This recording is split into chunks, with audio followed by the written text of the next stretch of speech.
તકલીફ ચાલુ થઈ છે. હવે આ લોકો બહુ દુઃખી હતા. બધી જગ્યાએ બધા ઘણા ભૂવા બોપા સ્વામિનારાયણના મહારાજને બધા કરી ગયા કાંઈ ને તમારું નામ લીધું ને બેનને ધોળવાનું બંધ થઈ ગયું ને ખાલી એટલું જ કીધું માડી જે હશે ન્યાય કરશે બેનને બરોબર થઈ ગયું ને આજે આવ્યા છે માં તમારા સામે. એમને ખબર 2 મહિનાથી 2.5 મહિનાથી છાતીમાં દુખી અને પગમાં ભાર આવે છે અને રો રો કરે છે આખો દિવસ. ક્યાંથી 2 મહિના થયા 3 મહિના થયા લગ્ન કરીને 1.5 મહિનાથી આમને આમ છે.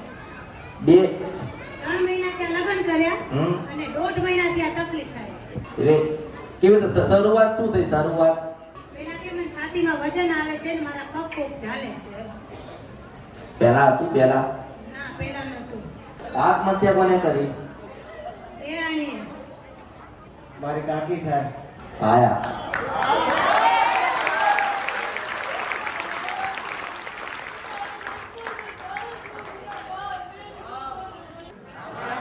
બીજો પ્રશ્ન, આત્મહત્યા કોને કરી હતી એમ કે કારણ કે બહાર ઊભી છે. દેરાણીએ કરી છે. એની કાકીજી થાય. કોણ? એની કાકી થાય. એની કાકીજી થાય. મારી દેરાણી થાય. મારી દીકરાની વહુ છે. એને શું થાય છોડી દે, તમારે શું થાય એમ કે? મારે દેરાણી થાય. મરી કેમ મને કારણ બુદ્ધિ ના એને માનસિક હતું માં ને તળાવમાં પડીને મરી છે. એને કેટલા વસ્તાર હતા? બે હતા. એટલે બે એટલે ત્રણે મર્યા? ના, એક મળી ગઈ. છોકરીને મારી તો છોકરાને રાખી ગઈ. છોકરાને રાખી ગઈ. બરોબર. હા. હવે મન તું એમ કે એને આત્મહત્યા કરી કે મારી નાખી એમ મન કે?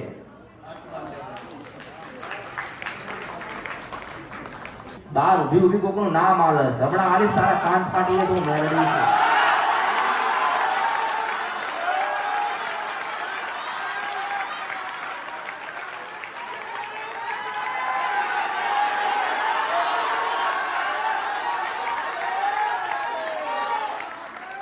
માણસ આત્મહત્યા કરે તો કેટલી હદ ઉપર હશે તારે એને આત્મહત્યા કરી? અને હું એવું કહું છું કે હત્યા કરવામાં આવી છે.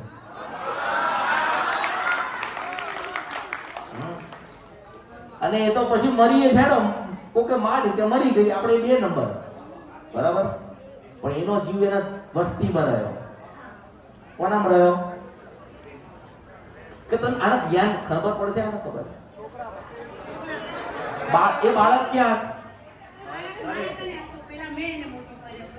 ઘરે છે અત્યારે અને બાળકને મેં કેટલો થયો? અત્યારે 24 વર્ષનો થયો. આની ઉંમર આ તારો શું થાય? દીકરો છે મારો. આનો ભાઈ થાય. આનો ભાઈ થાય. 2 એવડા જ હતા. આની ઉંમર કેટલી થઈ? 24 વર્ષ. એની ઉંમર કેટલી થઈ? 24. 3 મહિનાનો ફરક હતો. માં 3 મહિના મોટો છે ને ઓલો 3 મહિના નાનકો હતો. પૈણ્યો? ના, હવે ઈ નથી પહેર્યો ના. તો સમય આ પહેર્યો.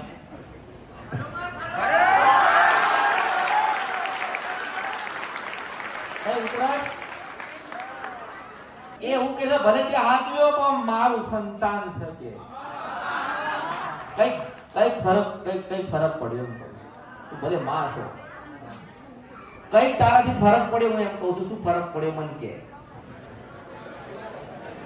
પહેલા મેં માં એને રાખ્યો ને 12 મહિના મોટો કર્યો. પછી એની બીજી માં આવી એટલે મેં એને સોંપી દીધો. માં કોને કહેવાય મને એમ કે? એના તારી જે પૈસા મરી ગઈ એને શું પૂછ્યું પેટમાં? હું એમ કહું છું એને પૂછ્યું શું? તારા પ્રત્યેને પૂછ્યું શું? મને એને પૂછ્યું તું કે તું મારા છોકરાને સાચવી છે? મેં કીધું હા હું સાચવીશ. ભાઈ મારા મોટામાં ફેર થાય ના બોલું તો કે હાથીઓ. મેં કીધું તું કે હું સાચવીશ. અરે એ વાત છોડ ને, તે હાથીનો સા એ બાર ઉભી એ ચમરો બસ હે ઈ જે કે એવું કરવા તૈયાર છું માં. ઈ કેસે અરે પિનકીને લઈને ઊભી રોવસો માતા મેલડી છો. તું મને જવાબ દે, તે હાથીઓ તે હાથીઓ મેં હાચવ્યો. મેં નથી હાચવ્યો. મેં અત્યારે નથી હાચવ્યો. જો જતરે મારો વચન ના જાય એમ કહું છો. હવે હું હાચવીશ અને મારો દીકરો બીજો તરીકે હું એને રાખું છું ને રાખીશ. હજી જે કેસે એવું કરવા તૈયાર છું માં. મેં નથી સાચવ્યો ત્યારે એની માં કરે તો વચન એનો જો મને વિશ્વાસ છે, મને વિશ્વાસ કે મને આમાંથી કોઈ 5 જણા છે ને મને પૂછશે અને પછી હું એમને હારું કરું, કોઈ જણો જીવનમાં ઉતારમાં નડું નહીં. અને જીવન એમના ઘરે આ ભગવાન નારાયણનું દુખાયા પાંચના ઘરે ના આવે, પણ કદાચ એ સુખી થઈ જાય ને મને ભૂલી જાય, મારો વચન ભૂલી જાય, પછી 500 વર્ષ જાય મને ગોતવા. અને બીજી માં આવી એટલે માં મેં એને સોંપી દીધો. મેં કીધું હવે કેમ સોંપ્યો? તે શું કરવા સોંપ્યો? હવે એની નવી માં કરી એટલે ઈ કે દીકરો મારો તો મેં કીધું ભલે તું લઈ જા. તો આપણા વચનનું શું? મેં વચન દીધું તું મને ઈ લાકડી લઈને તળાવની પાળે ઊભી હતી કે મારા દીકરાને સાચવીશ ને મેં વચન દીધું તું કે હું સાચવીશ. પછી નવી માં આવી એટલે ઈ મારા ઘરે લઈ ગઈ. મારી ભૂલ મેં એને ચોપી દીધી. પોતાનું બાળક પરણાઈ દીધો.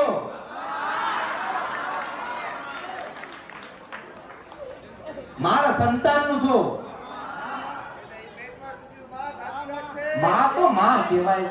એટલે વચન અને એ ચાલ તું એમ કહે છે કે એને એવું કર્યું, હું એવું કહું છું કે ભલે એવું કર્યું.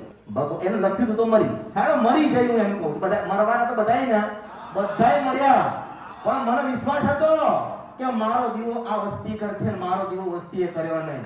આ મંદુ ખ્યાલ પડે? મારા શબ્દો ખ્યાલ પડે? એને ચમ તું વિચાર કર, મારા ભરોસે તું વિચાર કર કે તારા દીકરાના લગ્ન થયા પછી ચમ ધૂણવા આવી? પછી જાય એ કેમ ધૂણવા આવી? મારા દીકરાને ના કર્યું, તારા દીકરાને તે કરી લીધું. બળી મારા અવતારમાં ખોટ જાય, ધૂણાવો નહીં તો કે માં એટલે માં કહેવાય, માથી મોટું કોઈ નહીં. યાર હવે મને જવાબ દે, જવાબ દો. બાર ઉભી રોવા કશું નહીં. મને વચન દે કે તારા દીકરાને પરિણામ કદાચ 5 વાપર્યા તેના એના હાથ વાપરી છે. વચન દે જો હું માથું ફરીએ તો બહુ મારા અવતારના ખોટ જાય. હું વાપરીશ આ દુઃખ મટાડવું, દુઃખ મટાડવું. હું કહું એવા 3 કાર્ય કરશો. તમે ના કરો તો તમે તમારું જીવન, હું તો મારા જો આનંદ ભગવાન ના બેઠી છું. આ મટાડવું છે ને, આ કોઈ ભૂવો વાળી નહીં લઈ જાય, કોઈ બાવાજીને જોલી નહીં લઈ જાય. તમે બેહાડશો તો બેસે નહીં. પણ હું એવું કહું છું તને આ ભાઈને એમ કહું કે પહેલા ઘરે જઈને બાથ ભરાય એમ દીકરા. અને એવું કહે કે બેટા તારી માં મરી ગઈ તો હું જીવું છું, તારી માન વચન આવ્યો તો કે તને દુઃખ પડે ને પહેલી હું આવું. મારો વચન છે કળિયુગમાં હો કે તમારી 1000 માતાઓને દુઃખ પડે ના આવે ને મને ટોકો કરે ને મારા વિવાહમાં ના આવું તો બરી મારા અવતાર નક્ષત્ર પડે. હા, શ્રદ્ધા વિશ્વાસ ને મારા દેવ મારી મેરડીના પ્રત્યે વિશ્વાસ હોવો જોઈએ. હા, વિશ્વાસ રાખીને જાય. પહેલા હું તને એ જ કહું છું કે આ ચમ લગન પછી ધૂણ મને કે હે લગ્ન પછી ધોને છે કે ના? હું એ જ કહું છું ગાડી લગ્ન પછી ધોને માં 1.5 મહિનો થયો આમ નામ કરે છે. પેલી બાર ઊભી ને એ ધૂણાવસ. સાચું છે. હું કેમ કે મારી ભૂલ હશે, મેં દીકરાને એક કામ કર, સાચવી. એક કામ કર, આપણે આને હારું કરી દઈએ. હા તું અહીંયા ઊભી થાય એકલી હા અને 2 હાથ જોડ ને બાર ઊભી છે અને એને એવું કે આ તો કે બૂન ભલે તું ભગવાનના ઘેર ગતિ રે તું દેવ છે, પણ તારા દીકરો મારો દીકરો છે. પાછી આજે 25 વર્ષ પછી પાછી જાગીશું મેરડીના કારણે ને વચન નિભાવવા. એમ કે મારો દીકરો છે, હું તારા દીકરાને લે. સાચવીશ. હા, વચન આપું કે તારો દીકરો એ મારો દીકરો છે, હું આજથી મારો દીકરો રાખીશ ને ઘરે જેમ પેલી બાદ ભરાય છે બાર ઊભી ને એવું કે હવે 25 વર્ષે હવે તું જાગી છો તો હું વાત ભરીને મારો દીકરો તરીકે હું એને રાખીશ અને હું જે કહીશ એ કરવા તૈયાર છું. એનો એમ કે આજથી 23 વર્ષ 23 વર્ષ આજથી 23 વર્ષ 9 મહિના 32 દિવસ અને 23 કલાક તારા વચનનો છે. તારા વચન મારા વચનનો મેં તને આપેલો વચનનો છે. આટલા સમય થયા 23-24 વર્ષ પછી હું પાછો મારો વચન નિભાવું છું. પણ મારા દીકરાને બહુને મૂકી દેજે અને તારો દીકરો છે ને એ આથી મારો દીકરો છે. કદાચ મારા મરવું પડે ને તો મરીશ, પણ એ દીકરો આથી મારો છે. હું વચન નિભાવું છું. આખી દીકરો મારો છે, મારી વહુને મૂકી દે છે. હું તારો દીકરો એ મારો દીકરો છે, હું એને રાખીશ. હું વચન આપું છું, વચનને બંધાવ. હું મરી જાઉં તો ભલે મરી જાઉં, મારા એના દીકરાને હું સાચવીશ. હું તારા દીકરાને સાચવીશ. હું કબૂલ કરું છું, માતાજીની સાક્ષી તને કબૂલ કરું છું. મને વચ્ચેનાથી કોણ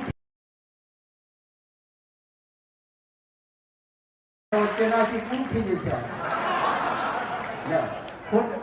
મને શું કરવાના? સાક્ષી હું એને વચન કશું નહીં એક સમયે મેલી જતી રે ભગવાનના ઘેર હું તને ના મેલું કોઈ દાડો હા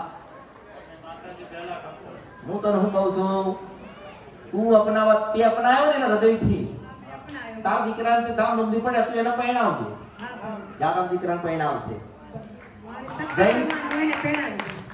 આને પાસે શક્તિ હતી પરણાવવા મારી વાત સાંભળ તું હું તને કહું એટલું તું કહી દે તાર દીકરાને હું પરણાવીશ અહીંથી પહેલા એને હું બાદ ભરાઈશ અને મારો દીકરો છે એનાથી વિશેષ પ્રેમ કરીશ એને હવે તું રાજી છો એ રાજી છે એમ કે રાજી છો રાજી છો યા તારે એથી કાથી આમ લઈ પાછી નીકળી માતા છો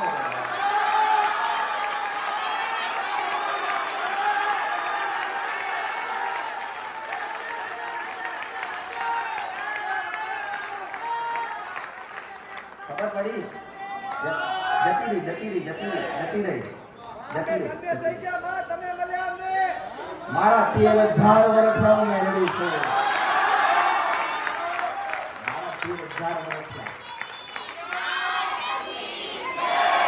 બધું દુઃખ મટી ગયું બસ હું કળિયુગમાં એક જ વાત કરું છું કે જેને વચન આલો ને એને નિભાવજો